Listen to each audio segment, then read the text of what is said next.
Hello everyone, শুভ দুপুর। সবাইকে শুভ দুপুর। এই যে আমি আর আমার মেয়ে খেতে বসে গেছি। আজ মেয়ে ছুটি আছে, ওই জন্য খুব তাড়াতাড়ি খেতে বসে পড়েছি। আজকে দেখো দুপুরে কি কি করলাম।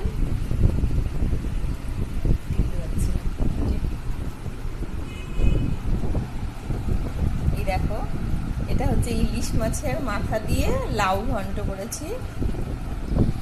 এটা দুটো বাটা মাছ করেছিলাম তোমার ওল দিয়ে।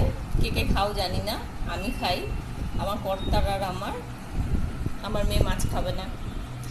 আর ওনার জন্য করা হয়েছে ওই অমলেট করে ডিমের ঝোল, লাল শাক ভাজা, কালকের একটু ডাল ছিল, 2 পিস বেগুন ভেজেছি মেয়ের জন্য। বেগুন ভাজা প্রচণ্ড ফেভারিট।